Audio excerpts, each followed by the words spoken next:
देखिए, आज सबसे पहले नजर होगी प्रधानमंत्री नरेंद्र मोदी के रूस दौरे को लेकर। और आज की बड़ी खबर यह है कि पीएम मोदी 16वें ब्रिक्स सम्मेलन में हिस्सा लेने के लिए आज रूस रवाना होने वाले हैं। ब्रिक्स सम्मेलन रूस के कजान शहर में कल से शुरू हो रहा है। सम्मेलन में प्रधानमंत्री की मुलाकात दुनिया के बड़े नेताओं के साथ तो होगी, रूस के राष्ट्रपति पुतिन से प्रधानमंत्री की द्विपक्षीय वार्ता भी होगी। कयास इस बात को लेकर भी है कि चीन के राष्ट्रपति शी जिनपिंग से भी प्रधानमंत्री नरेंद्र मोदी मुलाकात कर सकते हैं।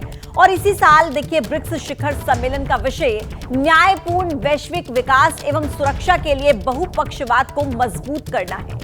नेताओं की मेजबानी के लिए रूस का कजान शहर में पूरी तरीके से तैयारी की गई है और प्रधानमंत्री नरेंद्र मोदी के रूस के इस दौरे को काफी ज्यादा महत्वपूर्ण माना जा रहा है। देखिए, रूस के कजान में ब्रिक्स शिखर सम्मेलन हो रहा है और ये माना जा रहा है कि आज रूस के राष्ट्रपति पुतिन से तो प्रधानमंत्री नरेंद्र मोदी की द्विपक्षीय वार्ता होगी ही, लेकिन इसी के साथ कयास इस बात को लेकर भी है कि चीन के राष्ट्रपति शी जिनपिंग से भी प्रधानमंत्री नरेंद्र मोदी की मुलाकात हो सकती है। विषय जो इस बार का है ब्रिक्स शिखर सम्मेलन का, वो न्यायपूर्ण वैश्विक विकास एवं सुरक्षा के लिए बहुपक्षवाद को मजबूत करने का है। ये दो तस्वीरें आप इस वक्त देख पा रहे हैं, रूस का कजान शहर जहां पर ब्रिक्स शिखर सम्मेलन इस बार होगा। और ब्रिक्स का ये मंच, अब ऐसे में प्रधानमंत्री नरेंद्र मोदी का ये जो दौरा है, ये अपने आप में बहुत ज्यादा महत्वपूर्ण माना जा रहा है। और आइए अब आपको ये बताते हैं कि जो ब्रिक्स समिट है उसका एजेंडा क्या है, आखिर किस थीम पर इस बार इस शिखर सम्मेलन को रखा गया है। आप समझिए कि पहला तो यह है कि डॉलर पर निर्भरता घटाने के लिए पेमेंट सिस्टम, ये पहला एक मोटिव है। दूसरा मोटिव देखिए, अनाज के ट्रेडिंग एक्सचेंज का निर्माण करना। इसके अलावा जो तीसरा एजेंडा है वो है ब्रिक्स के साझेदार देशों के लिए फ्रेमवर्क तैयार करना। तो ये पूरा एजेंडा ब्रिक्स समिट को लेकर के, इन तीन एजेंडों को लेकर काफी ज्यादा महत्वपूर्ण इस ब्रिक्स शिखर सम्मेलन को माना जा रहा है। तो देखिए, अब आपको दिखाते हैं कि प्रधानमंत्री नरेंद्र मोदी कहां पर अभी तक ब्रिक्स समिट में शामिल हो चुके हैं। ये जो तस्वीरें आप मेरे इर्द गिर्द देख रहे हैं ना, इसके हिसाब से आप ये समझिए कि अभी तक प्रधानमंत्री नरेंद्र मोदी दुनिया के किस किस हिस्से में ब्रिक्स शिखर सम्मेलन का हिस्सा बने हैं, उसकी तस्वीरें आप इस वक्त अपने टीवी स्क्रीन पर देख पा रहे हैं।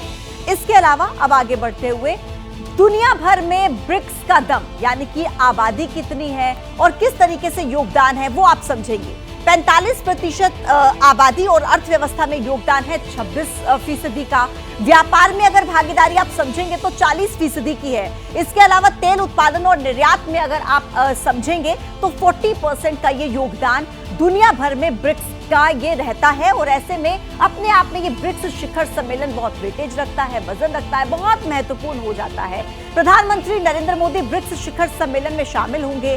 ब्रिक्स का जो एजेंडा है वो आर्थिक सहयोग और तमाम सुधार को लेकर है। प्रधानमंत्री नरेंद्र मोदी और पुतिन के बीच द्विपक्षीय मुलाकात होगी। रूस में भारत के राजदूत विनय कुमार ने एबीपी न्यूज से एक्सक्लूसिव बातचीत की है, जिसमें चीन से लेकर ईरान तक के मुद्दे पर उन्होंने बात रखी है।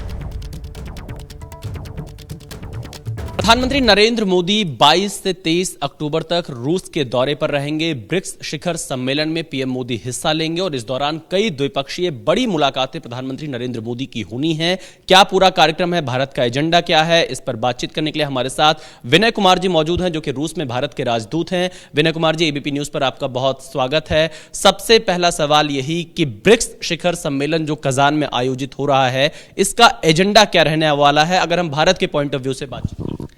आपको पता होगा कि ब्रिक्स का फॉर्मेशन इकोनॉमिक कोऑपरेशन के लिए हुआ था और इकोनॉमिक कोऑपरेशन इसका मेन एजेंडा रहेगा। उसके साथ साथ जो sustainable development, lifestyle for environment, financial inclusion, reform of global governance institutions, इन सारे मुद्दों पे ब्रिक्स में बातचीत होने की संभावना है।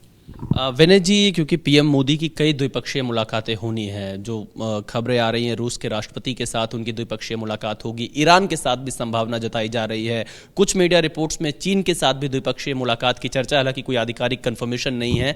क्या पूरा कार्यक्रम रहने वाला है इन मुलाकातों को? प्रधानमंत्री जी के विजिट का मुख्य उद्देश्य जो है वो 16वें ब्रिक्स शिखर सम्मेलन में पार्टिसिपेट करना है। उसके अलावा उनकी द्विपक्षीय मुलाकात भी होंगी।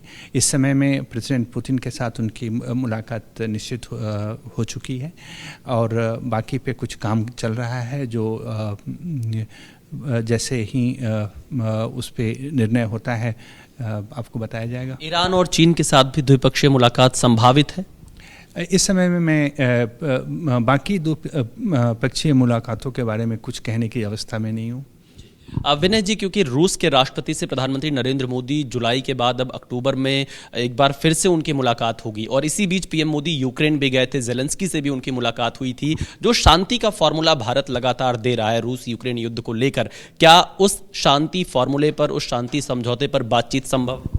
प्रधानमंत्री की जो बातचीत होने वाली है उस पर मैं प्रीजज तो नहीं कर सकता हूँ किन बातों पे चर्चा होगी, लेकिन जहाँ तक इस युद्ध की बात है आपको याद होगा कि प्रधानमंत्री जब यहाँ आए थे मॉस्को जुलाई में, उस समय भी उन्होंने डायलॉग और डिप्लोमेसी के थ्रू इस समस्या के हल की बात की थी और वो भारत का कंसिस्टेंट पोजीशन रहा है कि इस युद्ध का जो हल है वो बैटलफील्ड पे नहीं हो सकता है। इस डायलॉग एंड डिप्लोमेसी की रास्ता भारत हमेशा उसको प्रमोट कर रहा है। विनय जी, एक तरफ रूस यूक्रेन का युद्ध है, दूसरी तरफ इजराइल हमास के साथ युद्ध में है, हिजबुल्लाह के साथ तनाव बिल्कुल चरम पर है, ईरान के राष्ट्रपति भी कजान में मौजूद रहेंगे, तो क्या ये माना जाए कि कोई शांति का फॉर्मूला पीएम मोदी की तरफ से, भारत की तरफ से दिया जा सकता है उस पश्चिम एशिया में फैले तनाव को कम करने के लिए? भारत हमेशा ही शांति के पक्ष में है। तो उम्मीद है कि कुछ रास्ता निकलेगा कजान से? मैं इस विषय में कुछ नहीं कह सकता हूँ क्योंकि ये ब्रिक्स समिट है और इसमें ब्रिक्स के अपने एजेंडा हैं। जब शीर्ष नेता मिलते हैं तो बहुत सारे विषयों पे बातचीत होती है, तो उसको मैं प्रिजज भी नहीं कर सकता हूँ इस समय में, या प्रिडिक्ट नहीं कर सकता हूँ मैं। एक अंतिम सवाल यह है, क्योंकि ट्रेड सेटलमेंट को नेशनल करेंसी में करने की बहुत कवायद होती है, कुछ देश कहते हैं कि ब्रिक्स की अपनी एक अलग मुद्रा होनी चाहिए, भारत का स्टैंड क्या है? Bharat trade settlement national currency में करने के पक्षधर हैं और ये हम बहुत सारे देशों के साथ काम कर रहे हैं इस पर।